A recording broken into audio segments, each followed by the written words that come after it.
Hi there, this is James Tynion IV. And this is Christian Ward. And we are the creative team behind the Haunted Distillery series Spectrograph. And you are listening to the Oblivion Bar Podcast. Welcome to the Oblivion Bar Podcast with your host, Chris Hacker and Aaron Knowles.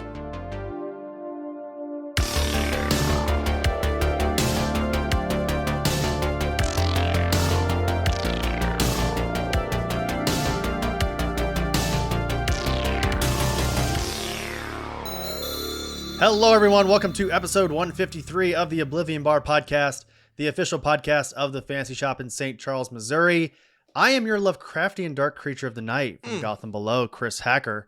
And joining me this week is the man who owns the absolute nicest house on the lake, my co-host and BFF, Aaron Knowles. Just me and my ghost guts hanging out and quote-unquote living the good life.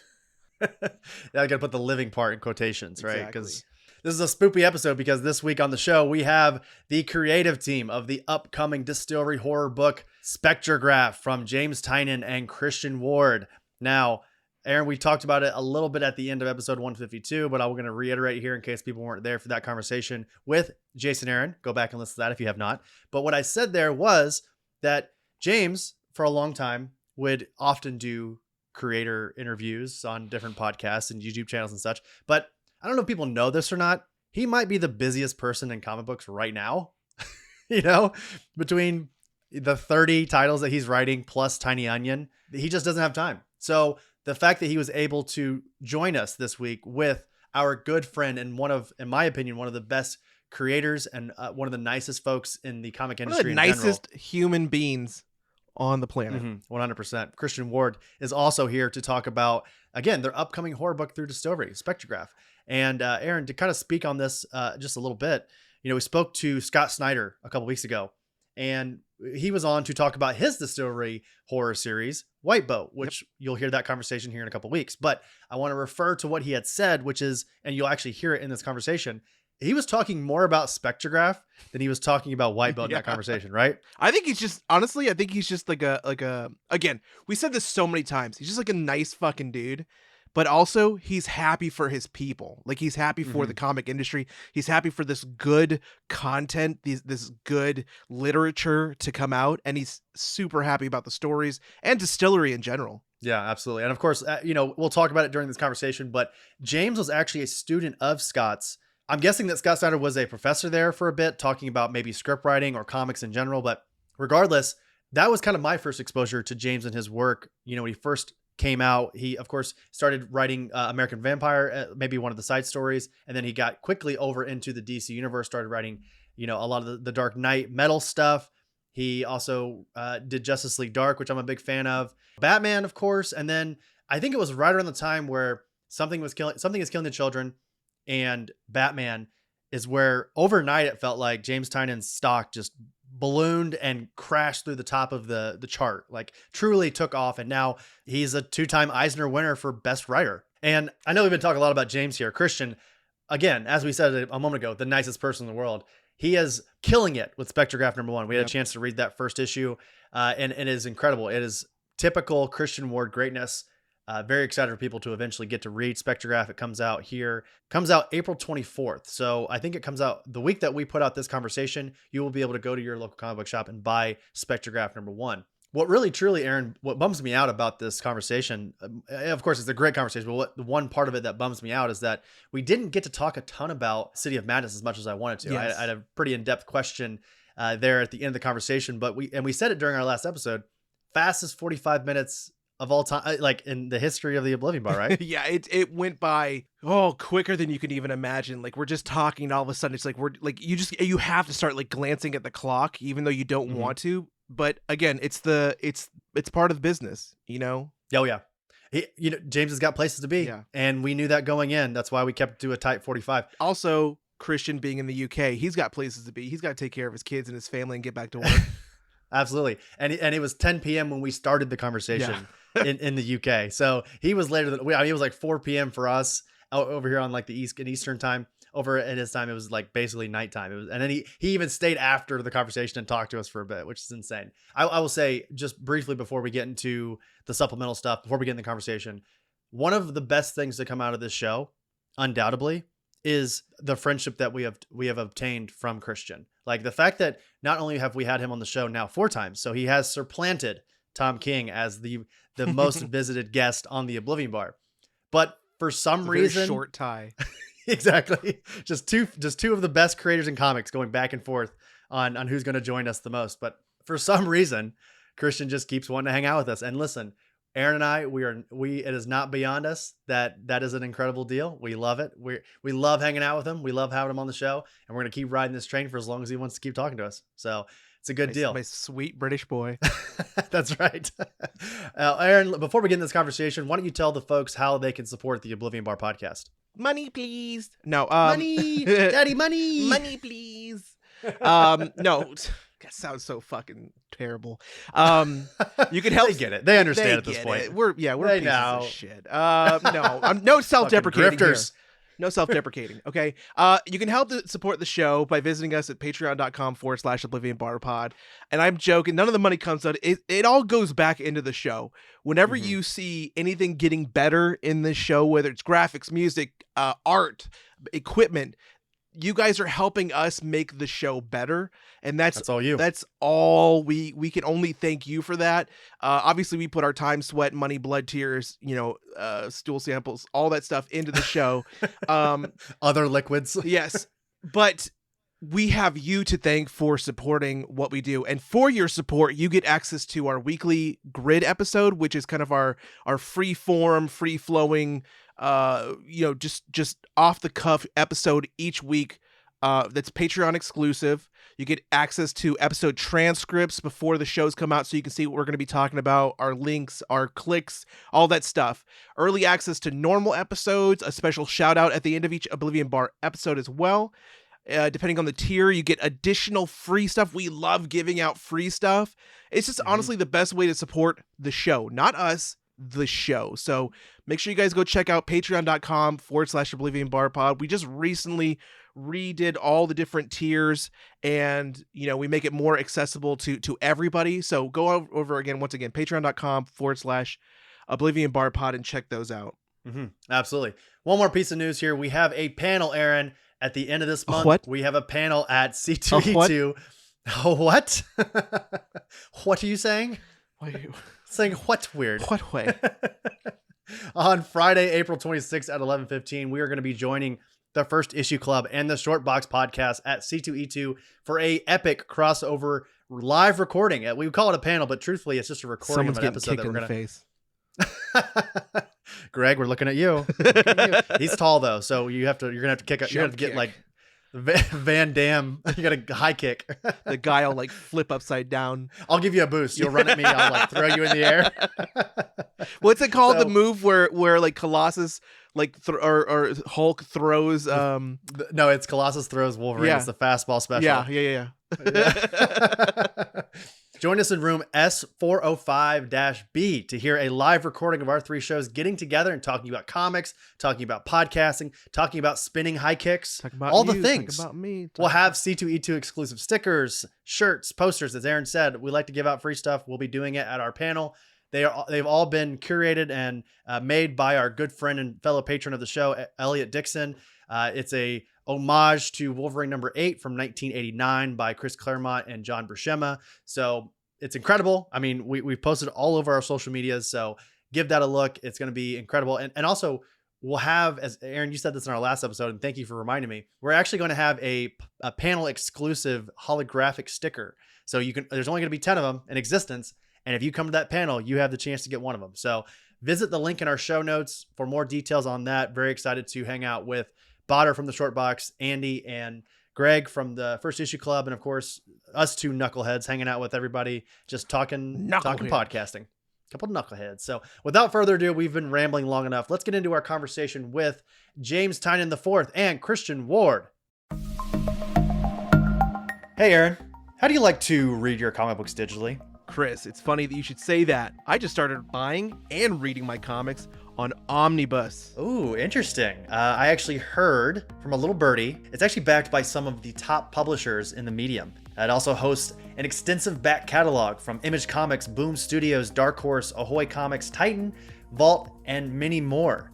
And most importantly, Omnibus supports in-app purchases. That little birdie's called X now. But also, Omnibus has officially made reading and buying comics digitally the easiest it's ever been. Wow, that's incredible. And you know what I'm going to do, Aaron? I'm actually going to go right now to my iPad iOS device and download Omnibus. And also right after that, I'm going to go follow them over on social media at the Omnibus app. Omnibus, for fans, by fans. And now, this week's special guest. Joining us this week on the show is the creative team behind the highly anticipated, prestige formatted 4-issue haunted ghost story at Distillery Publishing, Spectrograph. One is an Eisner Award-winning and New York Times bestselling author of titles like Something is Killing the Children, Nice House on the Lake, Blue Book, Department of Truth, House of Slaughter, World Tree, and The Deviant. They also recently just started a production company, Tynion, which plans to develop a number of those successful series we just listed and adapt them for both television and film. The other is the 3-time Eisner-winning comic book creator behind titles like Aquaman, Andromeda, ODY-C, Invisible Kingdom, Black Bolt, Bloodstained Teeth, and Batman, City of Madness. This is also his 4th time on the show, making him the most visited guest of all time. It is our honor to welcome both James Tynion IV and Christian Ward onto the Oblivion Bar podcast. Yeah, fuck you, Tom King. Fuck you, Tom King. Chris, what did I say? Chris, what did I say? I said that was coming out of your mouth. We started a term. This is an ambush. I didn't know he was going to say that. I promise. James, just so you kind of know what's going on here, we had Tom King on the show only a couple weeks ago, and we told him that Christian has been on the show more times than him, and he started to, I mean, Christian, truthfully, he was bad-mouthing you, right? Like, he was coming at you. Yeah, I'm like, we're mortal enemies now. Like, Yeah. I mean, I'm glad he's not got any military training because, you know, I don't have to worry. I'm bringing those inflatable like boxing gloves. I don't know if you have them like in the soccer boppers. I'm bringing them to NYCC, so when you come, you guys can just settle it out. Settle it, yeah, Yeah. absolutely. I can bring the my beef. real boxing gloves. Too, There you go. Yeah. Oh, no. This is getting dangerously close to me getting bruised. Christian's like, Ego or tag me out, physically? tag me Oh, out. yeah, I'm like a peach. You don't touch this. Well, thank you both so much for being here. Let's go ahead and start off by talking about Yeah. the series that you are both currently working on over at Distillery, as we just said, Spectrograph. The first issue comes out on April 24th, and this 4-issue series has been described as an exotic and terrifying take on the occult and the paranormal. Now, I have a little clip here. I actually have a couple clips planned throughout this conversation. So here's our first one. Christian, this might sound familiar to you. Me and James have been circling each other for years. We've been, you know, I'm such a huge fan of his. And, you know, I'd like to think he feels the same way in reverse. And we first talked about Spectrograph, I think it was 2 years ago. This is an idea that he kind of came up with. He sent me the story, the beats of what will happen. And I was like, oh, that's so fucking cool. I was just like, I want to read that. And the thing that I loved when he sent it to me was, I was like, I'm going to be the first person that's going to read it. How cool is that? Like, Yeah. I'll have read it before anyone else. And I can't wait. So, That's James, so nice. yeah, let's go ahead and start with that. Let's talk about that a little bit. So, as you just heard, it sounds like you and Christian have been trying to work together on a series for a while now. So, Yeah. what was it about not only this story, but Distillery that brought you two together finally?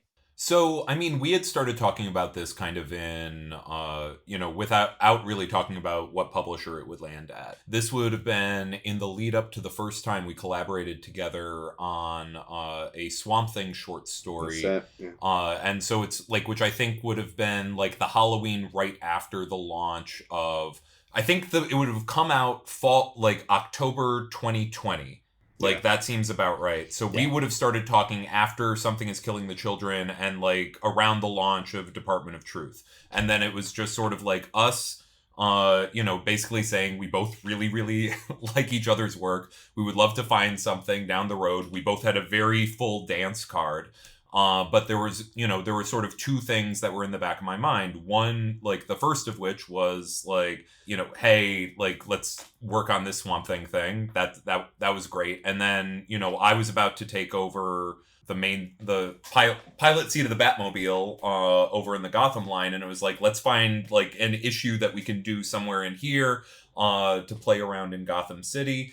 And then from there, it's just like, then we'll start working on Spectrograph. But really, in those first sort of conversations, I had started laying out, like with Department of Truth, I had kind of realized that I loved working from things that I could like do some research on and like tap into my like deep like interests in all sorts of weirdness. And the one area like Department of Truth sometimes touches into the occult, but it doesn't really go super far into that. And what it really doesn't go into is like the entire history of like spiritualism and everything like that in American history. And that's like a whole leg of a strange history of the United States is like all exist on that wavelength. And so that was something I really wanted to tap into. But it all came down to a simple pitch, and I don't mind spoiling it because it's the first few pages of the first issue, which is basically you have this man who has been a key member of this occult organization who spent the first half of his life spending his tremendous fortune trying to prove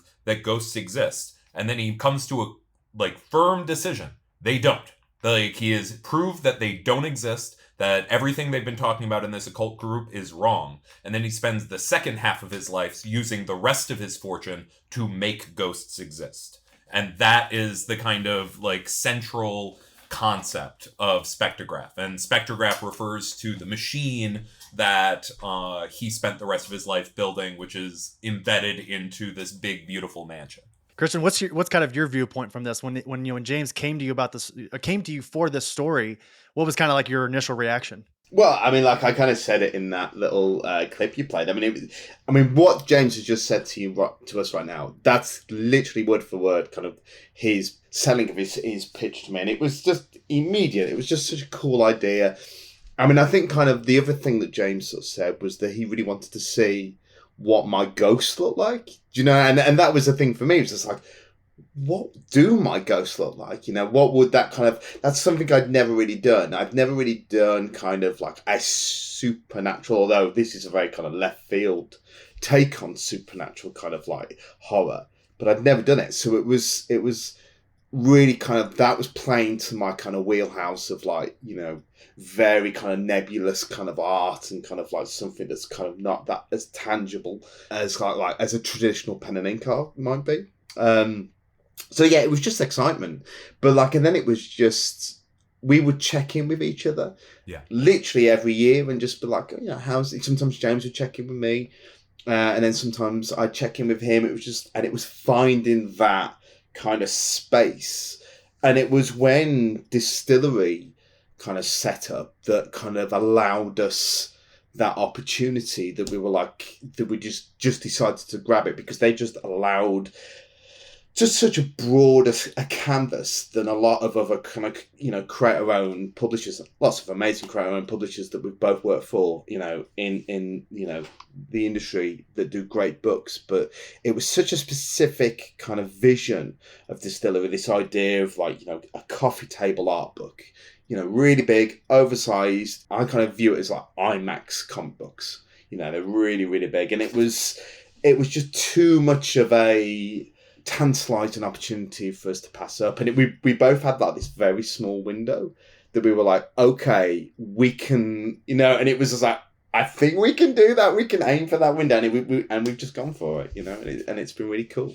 Yeah, but I mean, like, part of it was also like when I finally had, because it all lined up really, really nicely, where it was actually like I was at Thought Bubble, and I had the conversation with like Chip Mosher and David Steinberger, kind of laying out like, okay, I wanted to understand like what were the broad strokes of like what we'd be talking about if I were to sign up with them. And literally, like, Christian was there at the show, and so it was just like, I found him right afterwards, and it was just like, they're doing like Black Label sized creator owned books, and I had just come from an end of like a whirlwind tour where I had hit up, like, I had gone Italy, Spain, and France, and then the UK. And so I had just seen like the full breadth of like European comics at all of the different size formats, and I'm so like deeply, powerfully jealous. And I've wanted to like work at like creator-owned books at a larger format for a long time.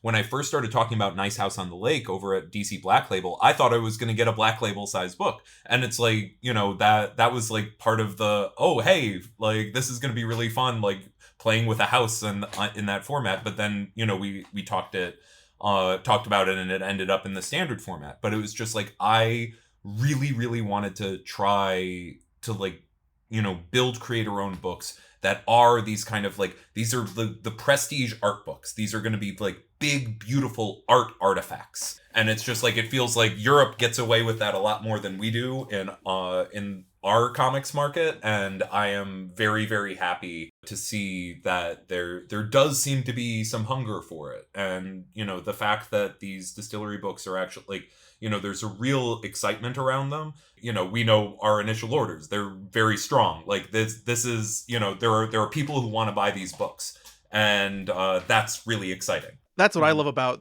what I've seen, Distillery from its inception, the announcements to every time something is announced, the excitement just purely for not just the stories and the art that's going into it, but it feels like something, I don't want to say like new and shiny, because that just gives it kind of like a superficial feel, but this is something that's elevated. Yeah. I think that's the right word.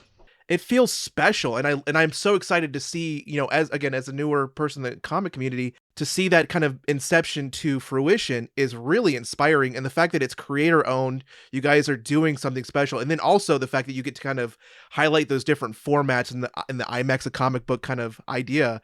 It's so amazing to see. And every single time something is announced, a new story is announced, the anticipation is so like, people are excited, palpable. It's palpable. Yeah. Mm-hmm. Absolutely. No, and that's more than anything, that's what that's the biggest reason that I signed on board to do a bunch of books at Distillery, because, you know, like I do a bunch of comics at every publisher, it seems like these days. But it is the, like, right now, like one of the big things for a while, whenever someone like reached out to me, it's like, why, you know, what could I do with this publisher that I couldn't do with one of my publishing partners that I already have? And this format is the thing. And it's just like the format and the support they're giving to like really do like try something and put them out in like such high quality, like the print quality of these books is incredible. Like we have spot gloss on the covers, like they're just gorgeous. The books are absolutely gorgeous. And it's really exciting to be a part of that. I'll say Chris is definitely one of the people that I know for a fact saw the worth in it, the beauty in it before I did. Because I remember at which convention was it at, Chris, where I took the book around and I got everybody to sign it. You're gonna admit this during the interview? So I am. During San Diego You were busy working. I was working. San Diego Comic-Con is when the Devil's Cut came out, and I had Aaron go around to all of the creators I couldn't get to and have them sign it. I got the gold foil version, and I have it in the other room actually. But yeah, thank you, Aaron, for that. And you know, it is like you guys have said, it presents incredibly well. It's like the showcase of what the comic medium can be, and you know, in a very different way. So yeah, and it reinvigorates something. It catches the eye more than just a standard book. So but Christian, you said on the show previously, horror is kind of like this infection that reflects the twists and these certain elements from our modern world and like society. In terms of Spectrograph and what you and James are creating here, what elements of modern culture are you excited to showcase and kind of twist within this story? I mean, I'll say a little bit, because obviously me and James have kind of spoken of what this is about. I mean, obviously, you know, any kind of like ghost story is at its heart kind of about life and death, and like, you know, kind of the regrets of life and death. I mean, ghosts are the kind of the regrets that just sort of linger. You know, that's how I kind of perceive ghosts. But there's definitely, I mean, I think me and James share a kind of, you know, this is kind of like very much a dig at kind of like, you know, kind of like a high society capitalism, kind of in a similar way that kind of I looked at with kind of Bloodstained Teeth. So there's definitely that element, and there's you know, we're going to meet characters that are kind of, I would say, and James, jump in, because like I don't want to kind of muddy the waters, but there's definitely kind of like two characters from kind of two different kind of financial worlds. We've got like kind of like, you know, the high financial world of the cultists, and then we've got like kind of like an everyday person that kind of finds themselves in it. So there's definitely an idea of kind of high society and muddling by, shall we say. But I'll let James kind of expand more, because, you know, he knows what he's talking about. I'm just rambling. No. But you're rambling in the right direction. This is the, like, I mean, right at the heart of this whole story is, you know, like, in the lead up to actually writing a series itself, you know, I sort of went back and I revisited so many of like the seminal haunted house stories and films, and just sort of like absorbed all of it, and specifically trying to absorb like what are the stories that kind of play against it. But it all deals with that kind of the guilt of the past, and it's all about a kind of, and it's about a fear of death. And at the center of this story is meant to be a kind of inversion of that. There is a fear of life at the center of this story, and that's really what our characters are reaching towards or running away from. And it's just like, and what the ghosts represent in conjunction to that is like really one of the central mysteries of the story, and the way in which, you know, the way in which haunting works in this is going to play in a few different directions. And I'm just really, really excited for people to see where we go with it, because it's like, you know, there are lots of like complicated ideas that we're playing with in here, but the heart of the story is a very human story, and it is not a, you know, like, this is not like something that I try to bring to all of my work is I want the characters to read very vibrant and alive and of the moment. Like, I want them to feel like characters that live and breathe in the world that we all live and breathe in. And that's something that was like right at the heart of this story. Like, there are heightened characters all around them, but it's just like, you know, the two women at the center of this story, Janie and Vesper, are like very you know, like they're just very, very human, and what they want is very, very human. And I think people are going to relate tremendously to them, and then we're going to see what haunts them and what they're afraid of. Well, you're already nailing it with everything that Janie's got going on, because Janie's a horrible mom. Well, I not even like, I feel like, you know, and this is just my idea of like, you know, a good like horror element of a horror story, which, you know, we're reading here, is there's always that kind of standard level of anxiety that you get. You know, you're anxious because of something, that element that's there, and you just introduced it within the first couple of pages. And, you know, I'm just gonna say it's the baby, but like, it's just like you're now stuck at this base level of anxiety because it's always there. Mm-hmm. And I think it's interesting because you're saying that this is a world where this guy has discovered that there are no ghosts, but she's clearly haunted by something. Yeah. And so we're all haunted by it now. But the question that I kind of wanted to ask real quick, and I'm gonna interject it here, is just that the house kind of reminds me of 13 Ghosts. Oh, which I'm a huge fan of, and I had to ask because I'm curious about, you know, because it's an entire mechanism that kind of surrounds this one purpose.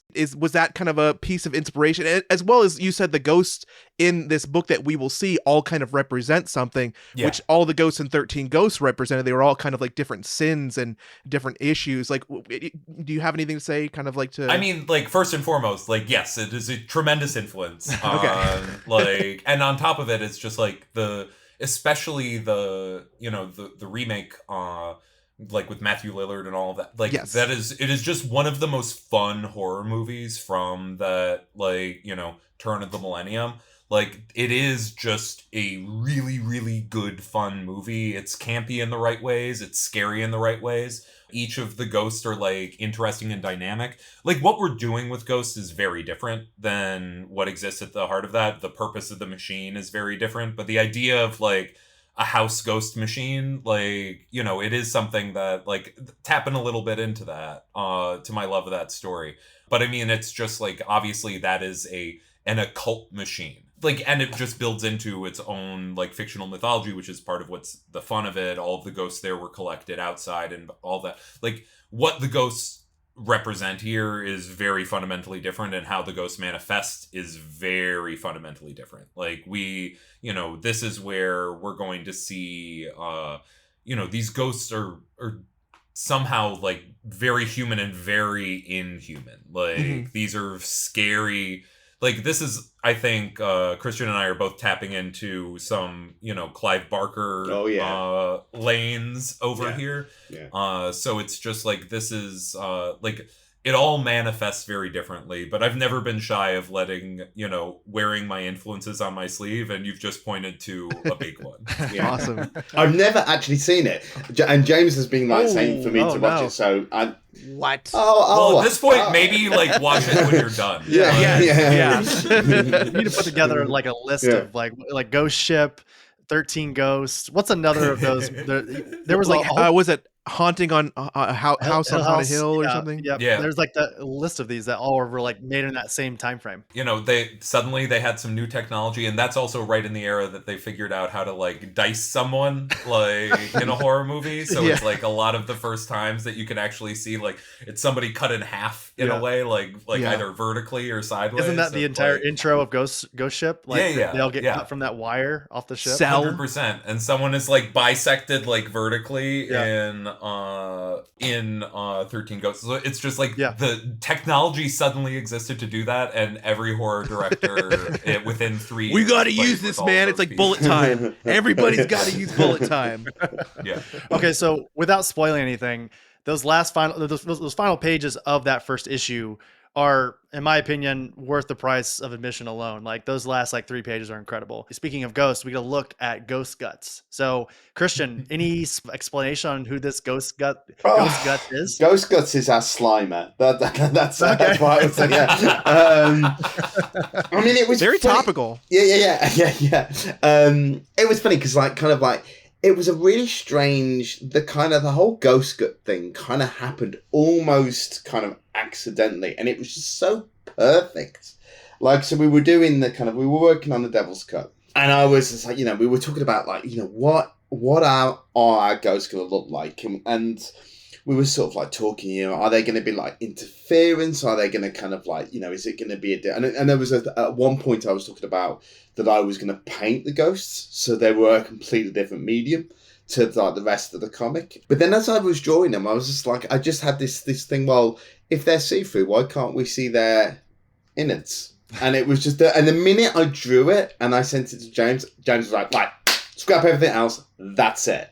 It's I think guts. the actual email was just in all caps: Ghost Guts, Ghost Guts, Ghost Guts, Ghost Guts. Like, just that was the only response to the email. Yeah, like, and it was, but it was one of those really kind of like, and then and it's, I can't talking around it, and I don't want to kind of spoil stuff, but there was something James put in like the script, and when we were sort of talking about kind of like the spectrograph, that it was perfect. And you'll find this out as you read it.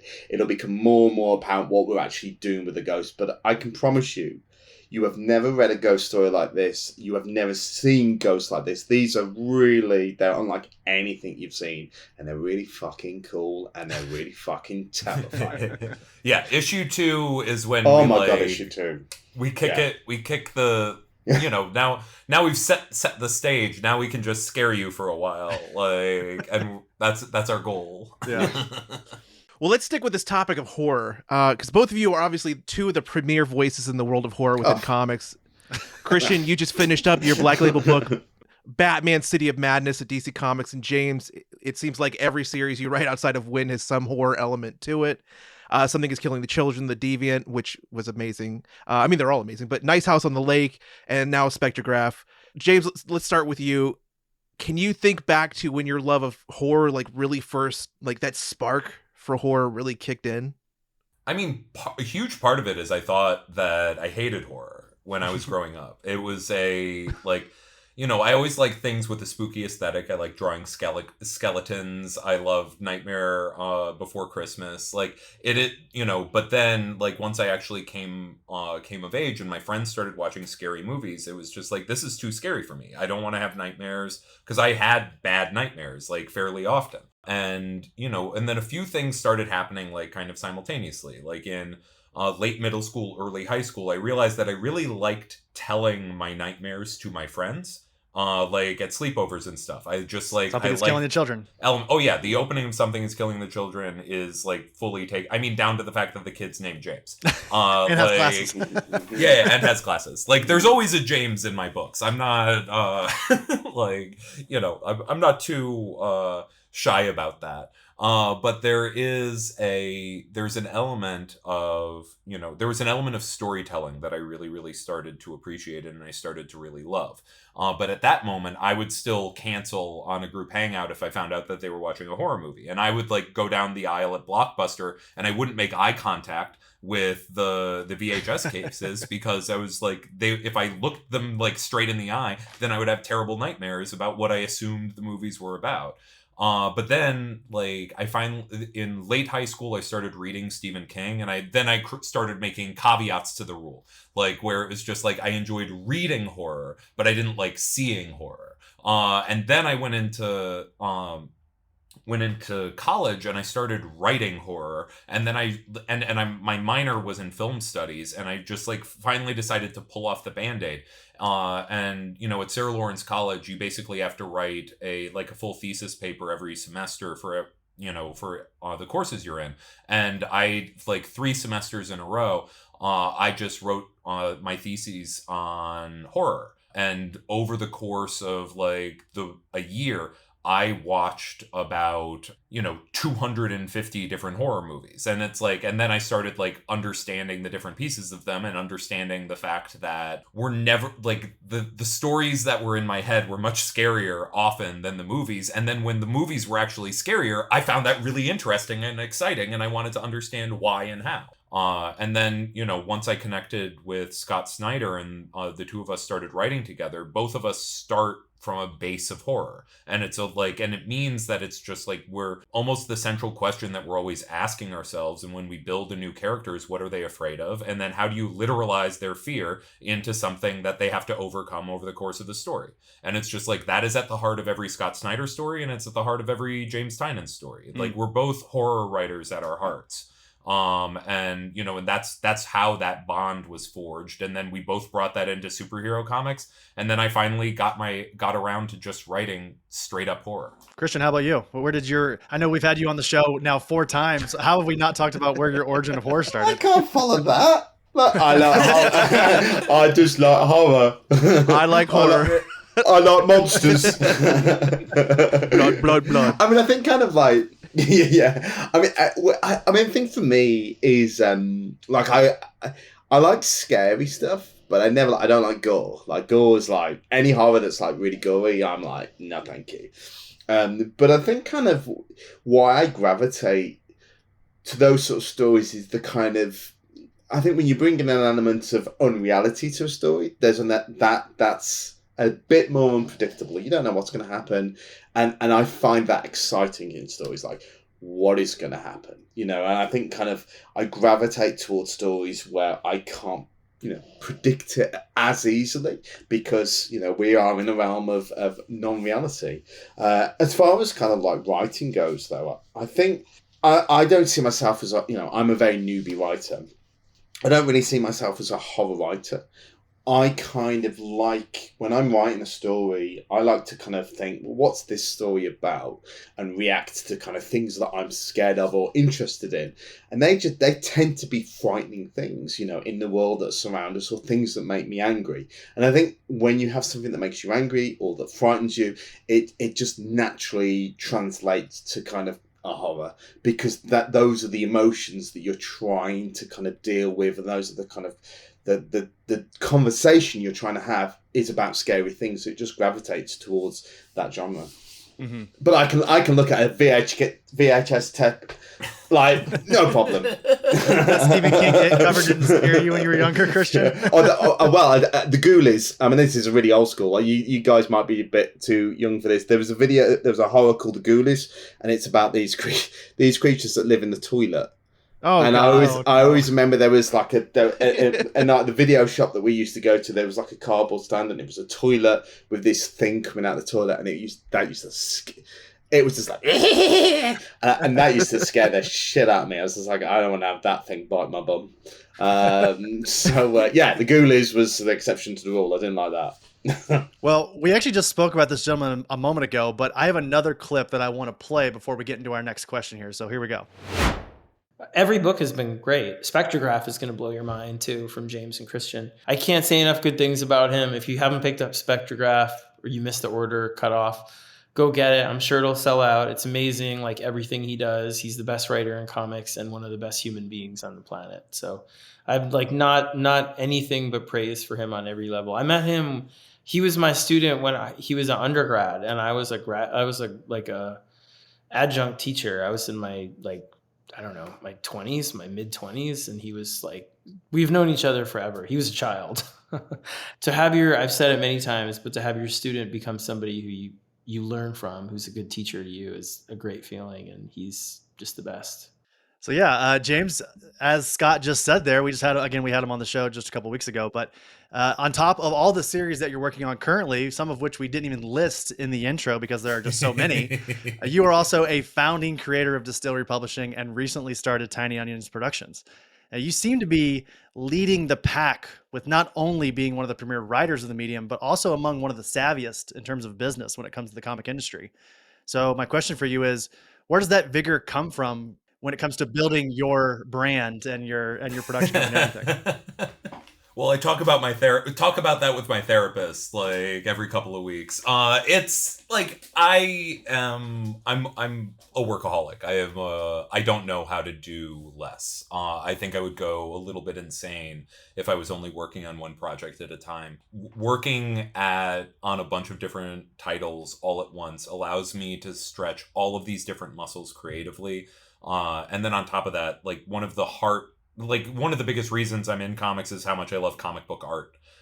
If you walk around my apartment, the walls are covered in comic book art. I have I have 3 portfolios worth of original art that I picked up. I am this is my deep passion, and I'm not an artist. I'm going to go to a friend's figure drawing later today, and I'm going to draw the worst sketch of my friend that you could possibly imagine, and no one will see it because I don't even it's not even jokingly, oh, it's cute how not good it is. It's no, this is just it looks like when I tried doing this when I was 17, because that's when I stopped doing it. But I love art, and I love working, and then on top of that, I like solving problems. For years I was working in and around superhero comics, and there was an entire aspect of that job that was just dealing with the internal politics, week in and week out, trying to get stories through and all of that. And the second I was kind of freed of that ecosystem, and I was just able to just work on all of the things that I want to work on, I was able to really tap into all of this. And then on top of that, it's just I have I think you might be able to look at it as issues with authority figures. So I don't like having a boss. So I very much like being in this role where I can effectively operate as an independent production studio, not just in not out in film and TV, but also in the comic space. It's and that's how I keep sort of describing us, is that we developed a lot of these projects in-house, similar to how Christian and I talked about this book for years before, oh, this is the perfect publisher for it. Now, because I have relationships with all of these different publishers, I can sort of build the idea, find the right creative partner for it, and then bring it to the publisher that we think it will do the best at. And that is really, really great. And I love all of my publishing partners most of the time.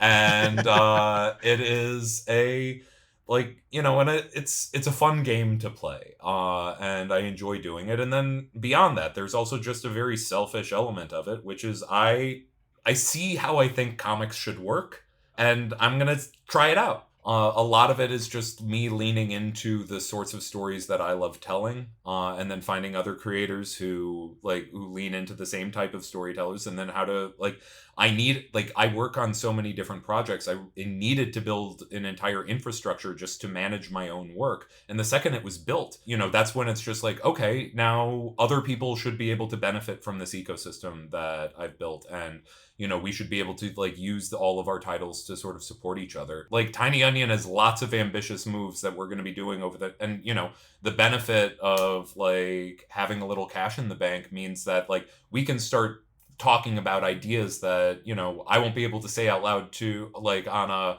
public facing podcast for 3 years, which in comics is not normally the sort of you normally don't get to think in that kind of long-term planning. And it's just it is such a relief to be able to do that. And then on top of that, getting to start having these conversations in the Hollywood space and that we get to drive. And it's the new position of Tiny Onion. I was just telling Christian earlier this week, I was talking to someone very, very cool about spectrograph and sort of pitching the entire concept. And it was just these are the opportunities that are now on our plate, rather than just sort of handing all of the base rights off to somebody else and kind of hoping that they're going to be proper custodians for it. At least if I'm a bad custodian to my own work, it's I can't blame anyone but myself. Well, we kind of had two specific questions for each of you, and Christian, for you, we mentioned this earlier. You recently just finished up your dream project over with Batman City of Madness, and this is maybe a slight spoiler for issue 3 and the series. So if you haven't read the finale of City of Madness, proceed with caution. But in the end, and this is kind of my interpretation, is that we discover that the story is ultimately about the sins of our fathers and the trauma that it passes down to us as the sons, And in spite of the purest intentions, the creation of Arkham Asylum drives Amadeus and his son Arthur mad. Specifically, it influences Arkham to torture his patients and summon dark magic to relieve his son's depression. That, of course, backfires. Unbeknownst to Amadeus, this makes Arthur into an easy target for the darkness to create the Batman below. And with that, there's a parallel of Bruce with Alfred and how he, subconsciously or otherwise, trained and pushed and encouraged Bruce to eventually become the Dark Knight so that he too could enact vengeance and seek closure for the loss of Martha and Thomas. So that's my long-winded way of saying it's really good. it's awesome. It's beautiful. All the Eisners. But I will say that from what I've seen from the masses, the only complaint that I've seen is people say they want more. There hasn't been enough, right?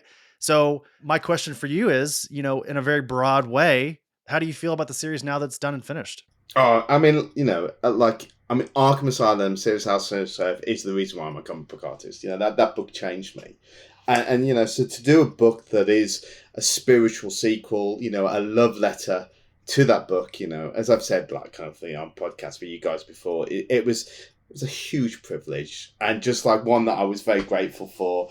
And I have more, there's more of that world, and there's more story to tell. If the fans want it and DC want it, I would love to return to it. Obviously, at the end of the story, there is a bit of a twist at the end that we could explore. But if that's it, if that's all I do, I will be very happy and very grateful. I couldn't be prouder of it. Well, we got one final question before you guys, we don't want to take all your time, but we appreciate the time you spent with us. It pertains to the Dark Knight himself. As we've said, you both wrote successful runs on Batman, and we think it's safe to say that the fans would love to see a continuation of both your stories in some form or another. Can we expect either of you to write the Caped Crusader again at some point in the future? I mean, I'll say this. There is another Batman thing. Oh, there it is. Nailed it. So, Bleeding Cool, the beat. Are you listening? Yeah. So it'll be a while before you know about it. But and I would love to do more City of Madness, but that's up to the gods. I mean, if the hardcover sells really well, I'm sure DC will be up for it. Mm-hmm. Yeah. And on my end, I've spent 10 years in Gotham City. I've written over 200 Batman issues. I don't see myself going back to Gotham in the immediate future, but it occupies an incredibly powerful piece of my heart. And, you know, like I have, you know, the bat crashing through the window tattooed on my arm. Wow. When I left Detective Comics, I said I wasn't going to go back to Gotham City, and then I was there 2 years later. Like, it's something that there's sometimes the bat signal goes up. Like, you know, I'm never going to say never. Those characters I love tremendously. But right now, I think it's more likely that, you know, if there are little aspects of the Batman mythology that, you know, I have deep fascinations with, I wouldn't be surprised if you saw me sort of twist and bend them and find a way to express them in a creator-owned series. Well, I think you found the right guy right now to bring it to artistic life. That's right. That's right. Well, James, Christian, like we said, it was just an absolute pleasure to have you both here at the same time to discuss Spectrograph and Batman and all the things. Once again, that first issue of Spectrograph hits shelves on April 24th. So make sure you call up your LCS and have them add it to your pool. And James, I'm going to speak to you here. We are obviously both Aaron and I, huge fans of your work, and we just can't wait to see what you continue to work on, both in comics and with Tynion and everything in between. And Christian, obviously we love you too, and you know that anytime that you or either one of you actually want to come back on the show to talk about whatever, please, like we would love it. I'll be back next week.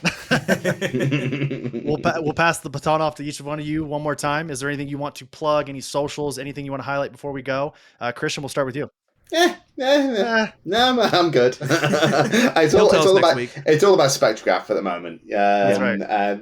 I'll come back in a bit with more stuff, I'm sure.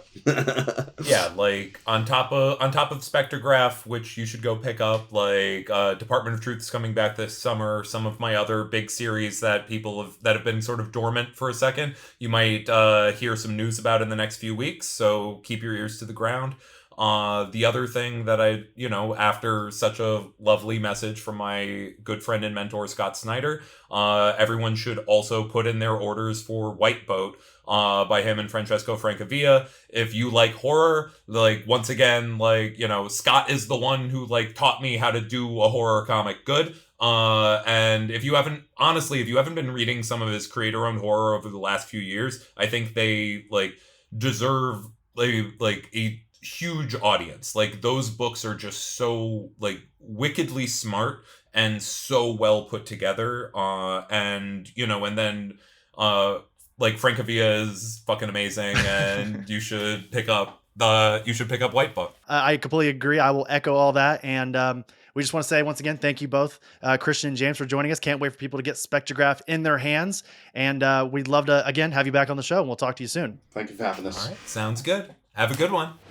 Okay, there's that conversation with James and Christian. It's such an honor to have both them on. Very excited for them and for the release of Spectrograph. I think people are going to flock to their local comic book shop for this first issue. Why'd you laugh at that? Why'd you laugh at my flock? I don't know. What the flock, Aaron? Yeah. But it's great, Aaron. You didn't really get to talk about it much at the beginning of the show. You've had a chance to read Spectrograph #1. Is this something that you're going to continue on after, this first issue? Oh, absolutely. Absolutely. I am very quickly. And again, we talk about it in the episode, how, like, you were just from the beginning, from the get-go, as soon as you heard about what Distillery was doing, you were an automatic supporter. I was kind of like, I was a little bit hesitant, but now that I see all the stuff they're doing, also the fact that my girl, Marika Andolfo, is over there doing she's a founding member. She's a founding member. Blasphemous is looking, I love it. So Spectrograph. I like it a spice. I like it a spice. Spectrograph, we read it. It's so good. You can hear it during the conversation. Like, I am in love with this book, and I cannot wait to read more. And also, I don't know if I can take what's going to happen in this book, because it's so, like, my anxiety just thinking about the book every time I think about it is, like, peaked. And we need to give you a huge kudos as well, because you made a great connection between 13 Ghosts. And James admitted, you just heard it, he admitted that was a major influence for him in this story, which, Aaron, I got to give you kudos when it happened. That I didn't make that connection. I've obviously seen 13 Ghosts and I like it, but it didn't dawn on me as I was reading Spectrograph #1 that was a big influence for James. Yeah, if there's one thing you can count on me, it's movie references. Yeah. And pleasuring yourself. And pleasuring myself. But yeah, and like I said before, we unfortunately did not get to talk to Christian a ton about City of Madness. Don't you worry. We will have Christian back on the show. I have no doubt about that. And if you want to listen to Christian and your, handsome hosts here talk about Batman City of Madness, I mean, go back to our recent episode where we actually talked to Christian about Batman City of Madness. And, we kind of run it all down there. And then we'll have him back once I believe once the trade comes out. I'm sure we'll have him back because, God, he's talking about hardcovers. Oh, you're getting hard off hardcovers over there? Yeah. Oh, yeah. It's a hardcover comes out. Yeah, it's a good looking book, man. It's the hardcover comes out in October, so we'll actually be at New York Comic Con, and we're trying, everybody. Please send us your spirit energy like Dragon Ball Z. Send us all of your energy because we are trying to get Christian at New York Comic Con, and it'll be a big deal. He coming. So he coming. He coming for sure. He coming. If I gotta fly over there, pick his ass up, bring him back, he coming. Yeah, that's right. And then also, like, to kind of speak out what you're saying there, Aaron, we've had Christian on the show now 4 times, and we've talked to him about Batman City of Madness all 4 times. So it's like we can't not talk about it at least once. But I will say, I think the first time we had him on, City of Madness was not a real thing. It was just an image that he was posting on Twitter. The second time, it had just been announced, and it was with Patrick Reynolds, right? That's when they were doing Bloodstained Teeth. And then the third time was during our New York City interview-a-thon, or Guest Fest. And that entire conversation was just Batman City of Madness issue number 1. And he was at New York that week as well. It was weird hanging out with him and then also releasing an episode with him that we had recorded like a month prior. And it's episode 132 in case anybody's wondering. And then, of course, this episode here, we got one question in and we were hurrying. I'm sure you probably heard it in our voice. It was like, father issues, problems. What were your thoughts? Like, it was hard to get everything out. Tell love. Yeah. So great conversation. I'm very excited by how this conversation turned out. I'm glad that everyone was here. And it's awesome. So thank you all so much for being here for episode 153. Aaron, next week on the show, we are going to take a quick pause from the interview train, and we're going to get actually I don't have a good pun for this, but you might. We're going to the Sonic universe over at Paramount Plus. We're going to be reviewing the entire series of Knuckles. Knuckles. Now, I think it probably goes without saying, but I'm going to say it anyway here live on the show. If it were up to me, we wouldn't be talking about this series at all. But my good friend Aaron Knowles is a pretty big Sonic fan. Wait, did I? No. I don't think I picked. Did I pick this?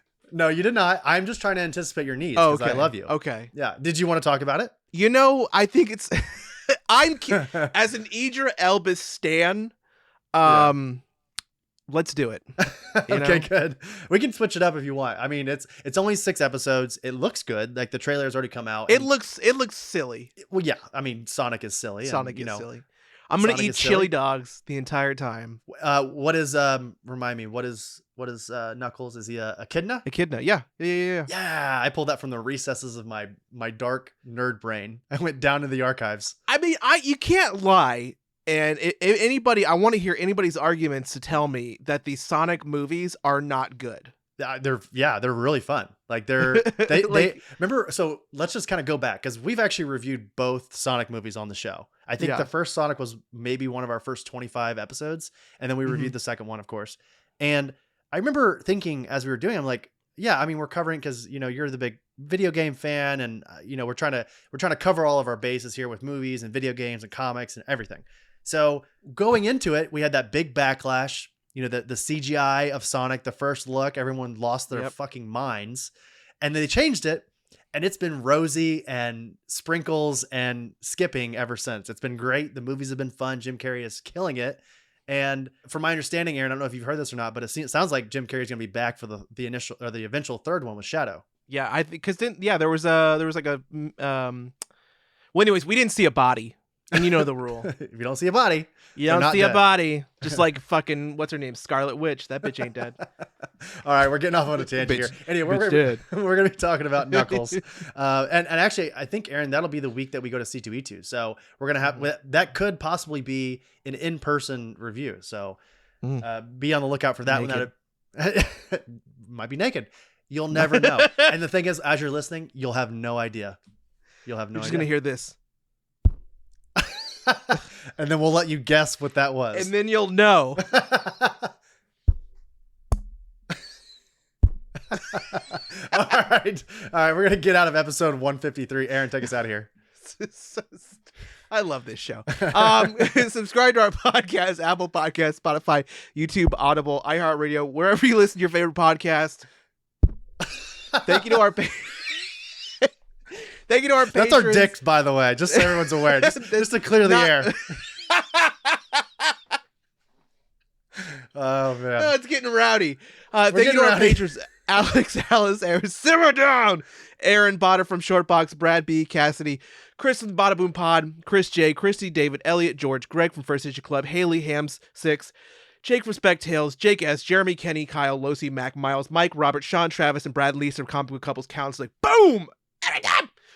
Follow us on social media, Facebook, Instagram.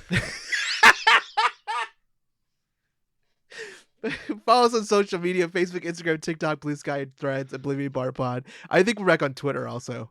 Yeah, we're back on Twitter, everybody. Damn Thank you, Omnibus, for sponsoring the show. Use the link in our show notes to upgrade how you read comic books digitally. Official merch of the show can be found on our website at oblivionbarpodcast.com. Thank you, Kevin Siegler, for all of our Oblivion Bar art. He's at the Zig Zone on Instagram. Thank you, Dream Kid, for all of our musical themes. Thank you, TJ Skyvac, for our grid theme. Thank you, Fantasy Shop, for sponsoring the show. And last but not least, do not forget to tip your bartender 20% or more. All right, everybody. I don't know if that's going to be an ongoing thing on the show. It should not. But yeah. All right, everybody. Thank you so much. See, this is what happens when we get so wound tight for these big interviews, like with James Tynion, who is the biggest writer in comics, and Christian Ward, our good friend, and also incredibly talented and one of the best artists in the industry himself. The moment we get done with it, we're like, all right, everybody. That'll do it for episode 153. Thank you so much for listening. We will see you next week for episode 154.